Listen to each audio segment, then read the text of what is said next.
为什么要把处理一半，就是在温室干燥到一半的带壳豆，就直接要再到乌普这个地方去处理的？因为呢，印尼呢，它是一个热带的岛屿，那它气候非常潮湿，尤其在 Kintamani 这个地方，如果你在那边完成所有的处理的话，很严重的一个问题就是气候非常的潮湿。And Ubud is 800 meters in altitude. 那乌普这个地方，它的海拔是800公尺高。And it has very, very excellent drying conditions. 然后它的用来干燥的状况非常好。So that's a makeshift greenhouse that's very familiar up in Kintamani. 这是就是用来干燥，也就是说在 Kintamani 就是干燥第一阶段的那个温室。The dog telling them stories. 那个狗正在跟大家说故事。That's obviously quite a good story. So what happens is this is Lake Batur, but as you leave Kintamani, you drive down from 1,500 meters to 800 meters. You pass through the lake. 所以从 Kintamani 那个高山往下开到乌普那个地方，会从1400、1500的海拔，然后就一直到800，就会经过刚刚那个地方。Terraced rice fields. 哇，这是也会经过的梯田，非常漂亮。And you come into the town of Ubud. 那我们现在来到乌普这个城镇。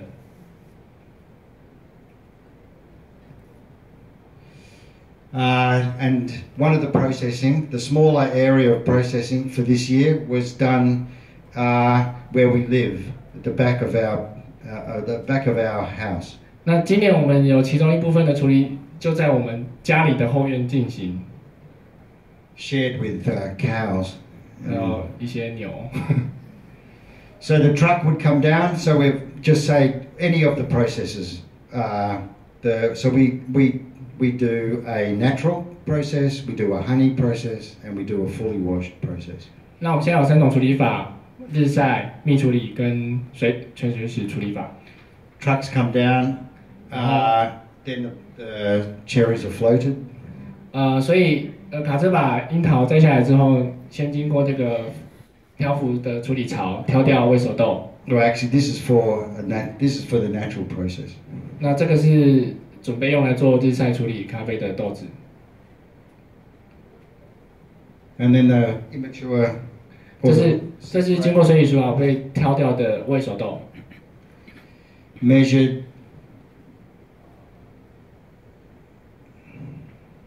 So the natural process that we do, red cherries are picked, dry fermented in bags for 12 hours, then trucked to Ubud, floated, immature beans removed, then laid out in the sun drying beds up to 30 days. Regularly turned every hour, and then defects are sorted whilst the coffee beans are drying. 所以呢 ，Ryan 他们做的日晒处理法呢，的过程大概像以下这样子，就是第一个，在采收樱桃之后呢，他们会在袋子里面先干式发酵大概12个小时，然后就会被载到乌普，然后到乌普之后呢，会经过那个就是漂浮处理槽，把未熟豆先挑掉，然后接着就上这个高架的非洲式高架棚架日晒。然后在这个日晒的过程中，他们会不断的翻动，然后会挑掉就是瑕疵豆。That would be like an early morning spring clean.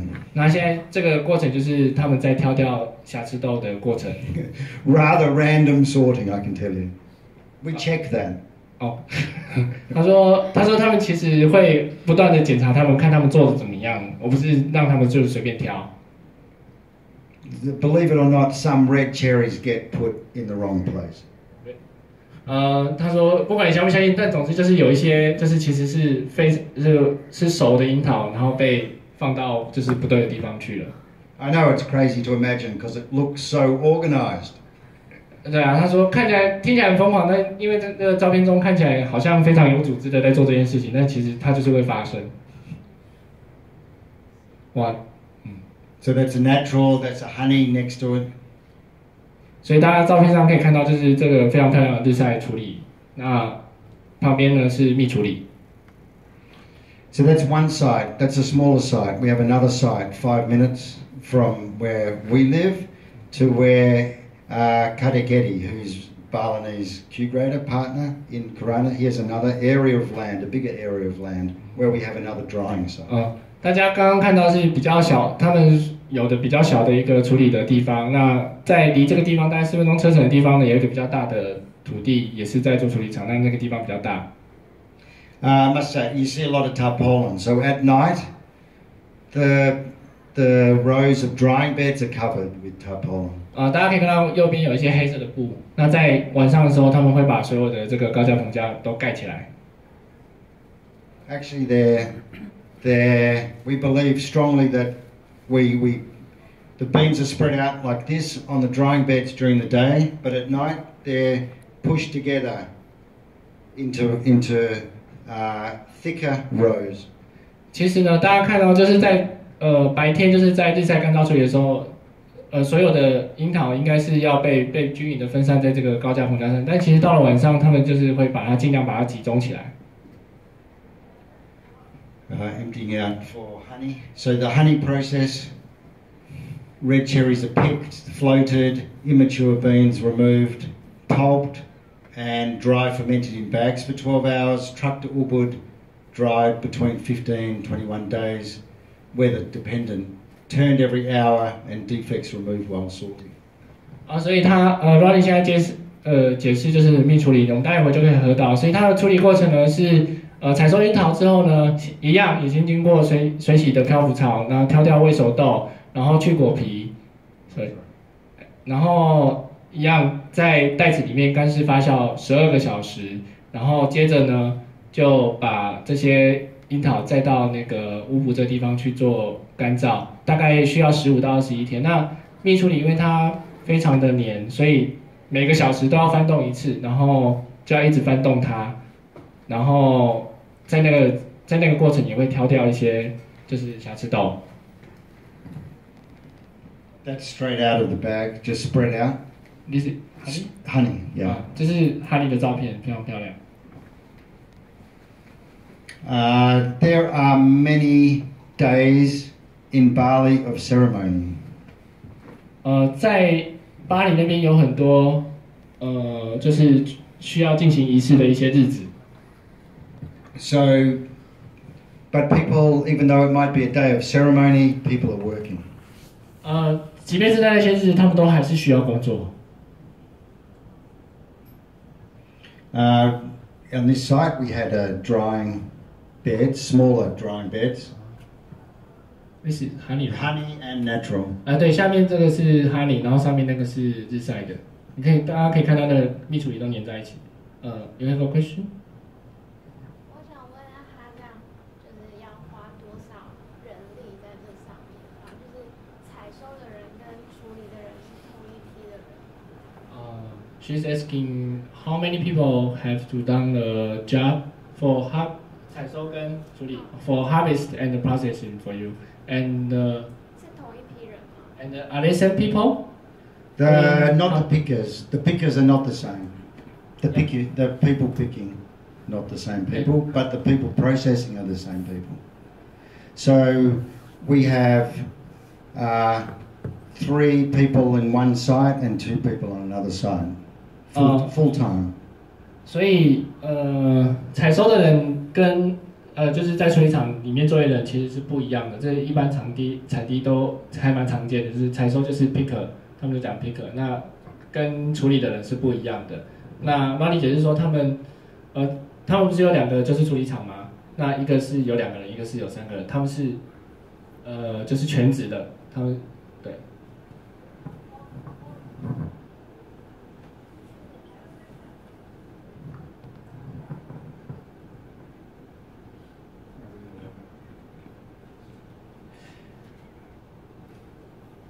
In Indonesia, in general, coffee and coffee producing is really just all part and parcel with life. Then it's relatively small scale, so everyone is involved, or it's not a factory.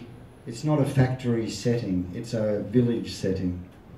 在巴厘岛当地呢，其实咖啡生产每一个环节都跟生活有关。那其实会就是会牵涉到每一个人。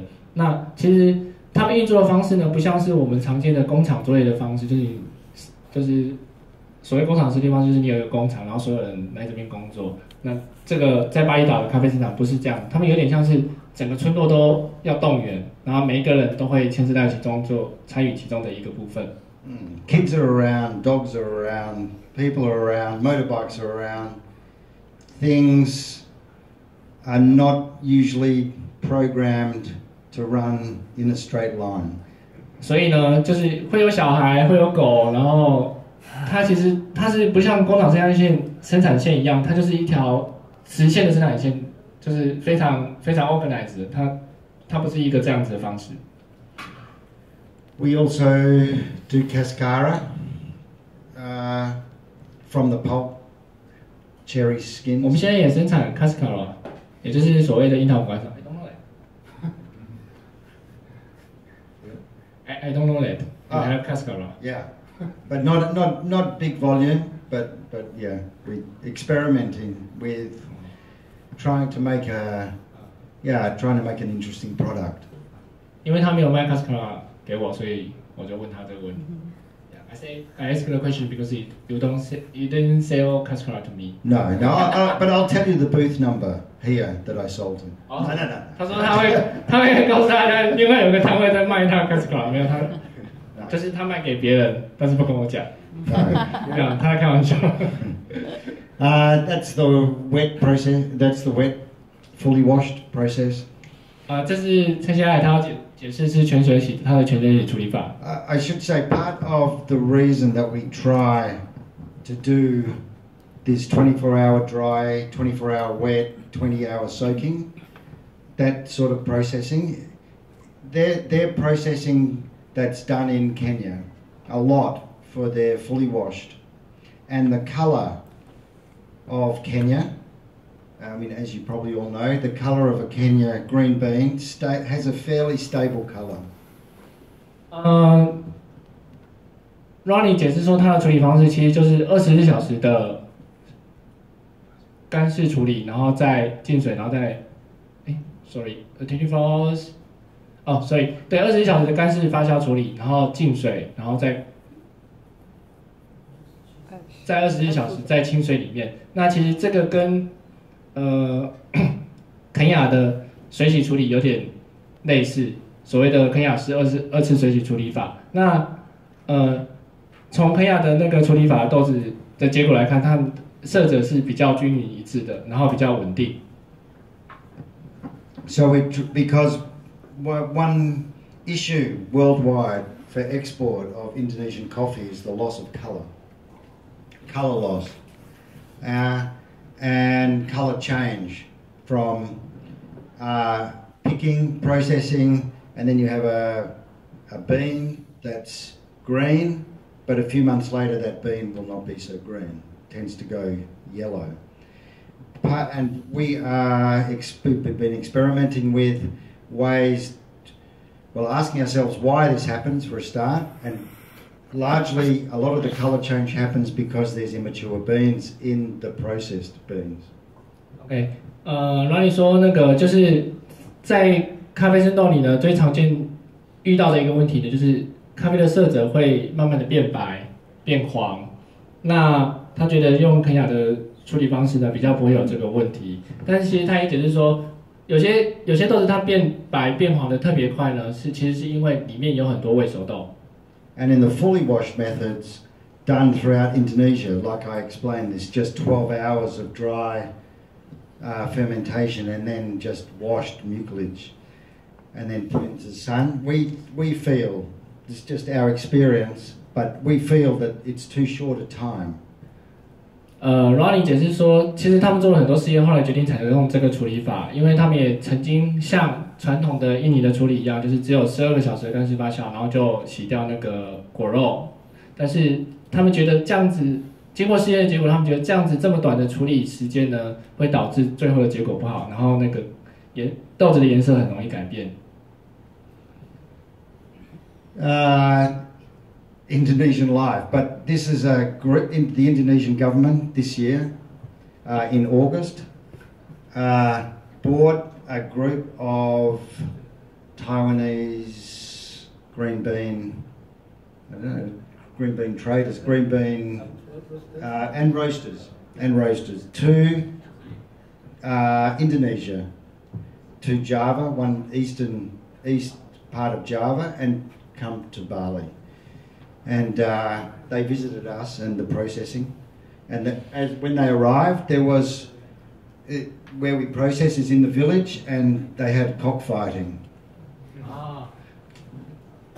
这张照片呢是在8月的时候呢，印尼的代表处组织了一个行程，就是拜访了爪哇岛东部还有巴厘岛。那我们公司是派 Tika 去度假，对。It was not staged for them. It was going on anyway, but they sort of walked into it. 然后呢，就是他们其实这是在处理厂外围，然后 Ronnie 到的时候呢，他们就聚集在外面，然后刚好就是他们在斗鸡。然后大家如果眼尖的话，就可以看到照片里面有我们很好的朋友。And that's sort of what I mean by embedded into the life. Nothing to do with tourism, actually. These are not tourist places. This is just the village and community life happening on a day-to-day basis. Ronnie 说，这个其实跟大家印象中的巴黎不太一样，不是那个度假胜地的巴黎，这是一个当地非常典型的村落还有社区的生活，就是长这个样子。But there is a beauty about the Balinese people in the fact that they will accept. It's just so a bus load of Taiwanese people turn up in the middle of a cockfight, and absolutely not fail. They're very accepting. They just go on. It goes on. OK， 所以但是巴厘岛人他们有一个非常非常好的地方，就是说他们可以接受这样的状况，即便有像这样的观光客来了，他们好像习以为常一样，他们继续玩他们的斗鸡。So we check the moisture levels, of course, as it dries. Actually, we have one of the few moisture testing machines on the island. 这画面中是他们在就是测量，就是说在棚架上干燥的这些 parchment 的水分的含量。那 Ronnie 说，这是巴厘岛上唯一一台的，就是水分的含量测定仪。But actually, you don't really need it. You can you have a fair understanding about when these things are ready, when there's not. OK， 但是其实说 Ronnie 说，其实有经验的人他不一定需要这个水分测定仪。其实你做处理法做久，你看都知道了。对。So then, what we usually do is when we get the first batch of the season from the first harvest in the beginning of the season, we would dry some, and then we would hull a small quantity. So this is the natural.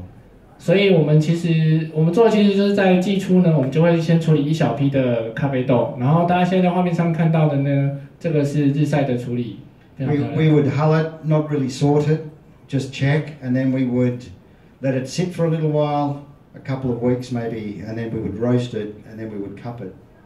那我们在处理出季初的一小批咖啡豆之后呢，我们会静置大概几周，然后我们会就是烘焙它，然后就是做杯测。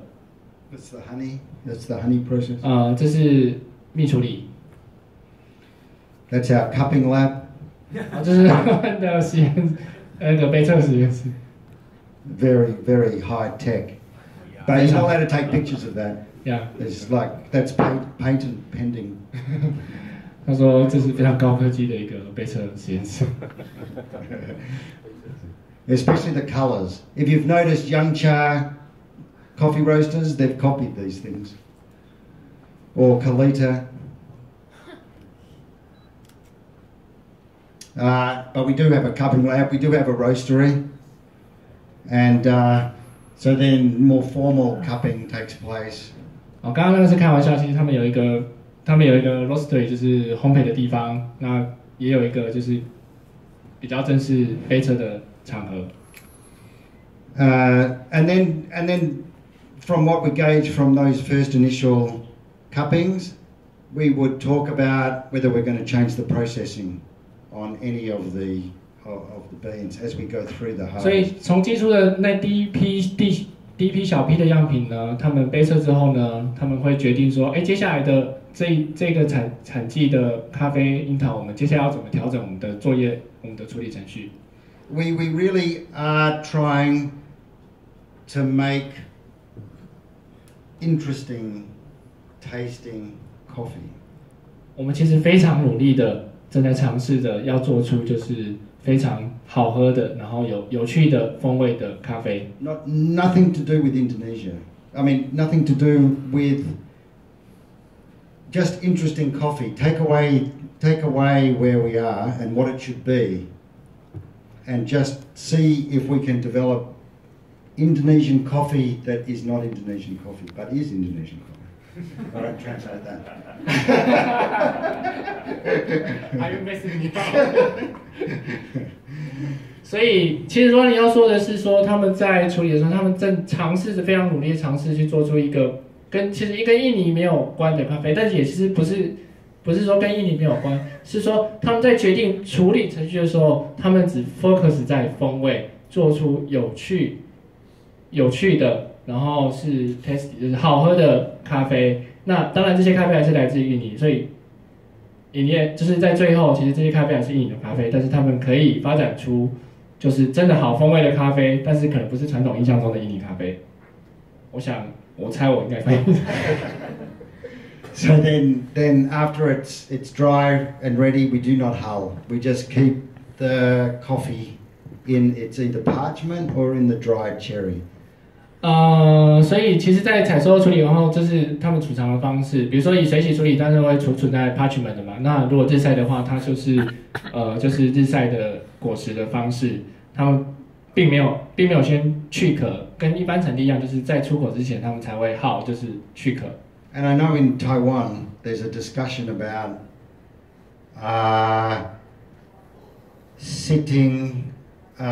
leaving parchment longer than what might be expected, and does that change or develop the flavor?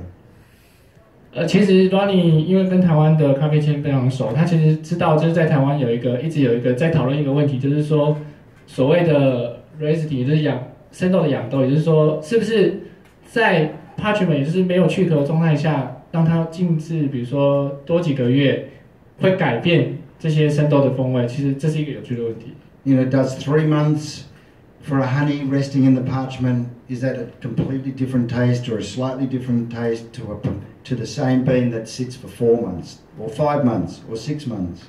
比如说呢，救命处理的咖啡，它没有去壳，待在那个 parchment 也是带壳豆的状态多久？3个月、4个月、5个月、6个月，风味会有不同。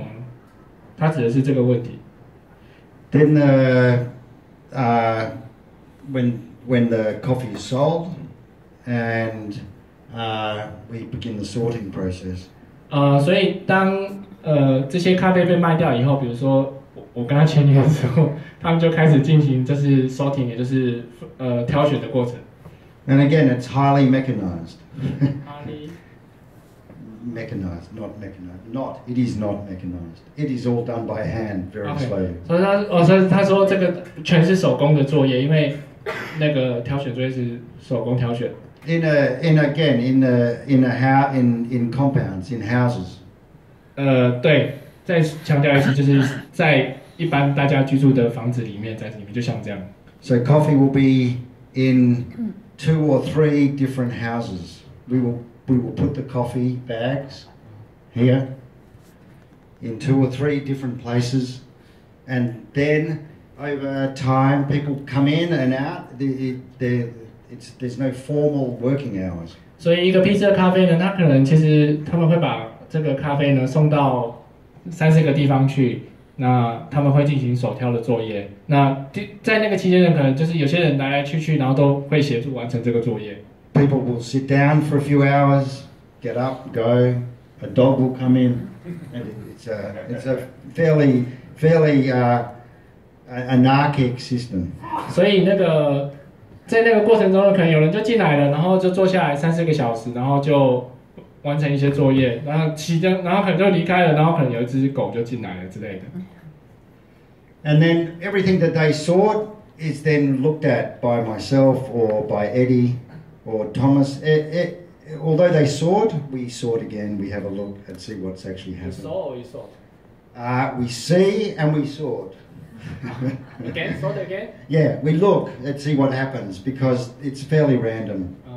A kid can come onto the table, pick up a handful of beans, and then put them into the.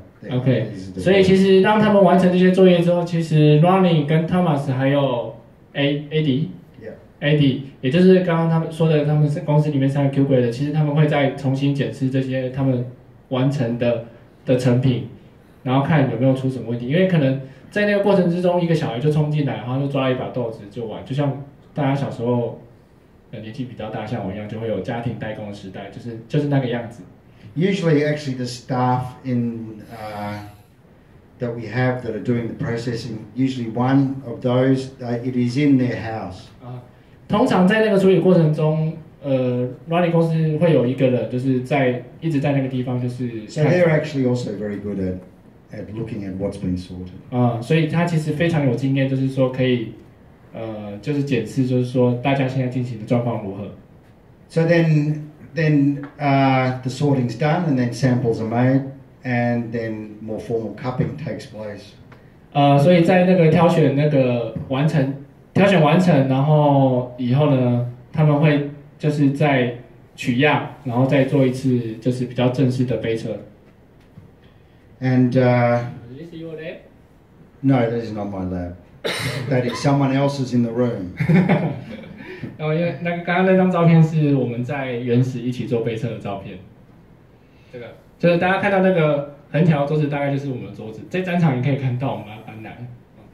So, if you haven't guessed, we sold the production of the different coffees this year to Pebble. What? Sorry? We sold the production. Ronnie 说他把他今年生产所有咖啡都卖给我们了，所以你在其他地方不能买到。I'm not sure if you guessed that. And so then they're packed and sent. 然后接下来再就是进行包装，然后准备出口。Would you like to explain about the basket? Well, when James and I were talking about the coffee and trying to think about how to pack and to send the coffee. 其实 Ronnie 跟 James 就是在讨论如何包装这些咖啡。James 就是我啦，我们就是 email 在讨论，就是要怎么包装咖啡，然后让它更有巴厘岛的风情。Trying to think of something fairly unique about not just the taste of the coffee, obviously, but the presentation of the beans. 然后我们尝试的就是说给烘焙者一个就是不只是咖啡本身很好，但是我们就是要给烘焙者买到这些咖啡的一个就是完全不一样的印象，关于巴厘岛咖啡，去凸显它的特色。And this is a basket. This is a woven bamboo basket. Oh, here. 这是一个竹编的篮子。That is used in an everyday way for many different things. 那这个篮子呢，在当地呢，每天都被使用，而且可以用在很多目的、很多用途上。And we run a roastery, and this basket, when we finished a roast, and it's cool, there are many different sizes for this basket. Basket can come quite large. We use these baskets are used by us every day, put under the cooling tray, and we drop the beans into these baskets. OK， 举例来说，这个篮子呢，它其实有好多不同 size， 而且它有的可以很大，也可以很大。那举例来说呢 ，Ronnie 他们不是有一个 roastery， 也是一个烘焙厂吗？那其实他们每一天呢，都用这个篮子呢，就放在那个 cooling tray， 也就是冷却槽下面，然后就是豆子就会卸到这个篮子里面去。So it's when we were thinking about packaging, it's a material. Bamboo is very familiar in our day-to-day work, but also the basket is used every day by us for coffee. 所以呢，当我们在讨论就是说要用什么材料来包装这批咖啡的时候呢， Ronnie 就想到用这个竹编的篮子，因为竹子是一个我们非常熟悉的材料，而且在当地呢，它是每天都在使用的。这个篮子。And in around Ubud, where we live, it is the centre of craft for Indonesia, actually, but Bali in particular. It's this. Ubud is the centre of artisans, craftsmen. OK，在巴厘岛当地呢，其实乌布这个城镇呢，也就是 Ronnie 球衣厂还有他们住的这个城镇呢，是就是手工艺的中心。So they weave the baskets, and near Ubud they're made, and there are a lot of painters. So we could actually paint by hand onto the basket. 对，因为它是手工艺的重心呢，所以那像这个竹编梁子，它其实就在那个乌布，也就是他们所在那个城镇附近制造的。那这个 logo 呢，就是用手工，因为当地就是有很多这样子的人才，用手工画上去，所以每个其实都长得稍微有点不一样。So yeah, that's quite an exciting little project to think about how to present the coffee to an international audience. 所以其实对当地来说，这也是一个非常有趣的体验，因为他可以开始想象，就是说一个不同的方式呈现他们的咖啡给世界的观众。And any questions? 有问题吗？在我们进行杯测之前。Do a cupping. Yes. I think they will have more questions when they taste the coffees. Maybe not. Yeah. So we can get one basket? So yeah, sure. If you order Sure, from with me. 20 kilos, no problem. 这个到时候包装方式它是20公斤，就是在篮子里面，就是20公斤一个袋子，然后会有 grandpa， 然后会有一个就是它包装是grandpa inside the rice bag， 就是一般用来就是装米的袋子，就是 grandpa， 然后在这个袋子，然后再进去这个篮子，那是20公斤一篮，它当然的产量非常少了，所以到时候大家看看吧。然后如果你订5公斤的话，也可以跟我要篮子啦。但是我们到时候就看量够不够，因为我相信可能大家都会想要，没有问题的，对啊。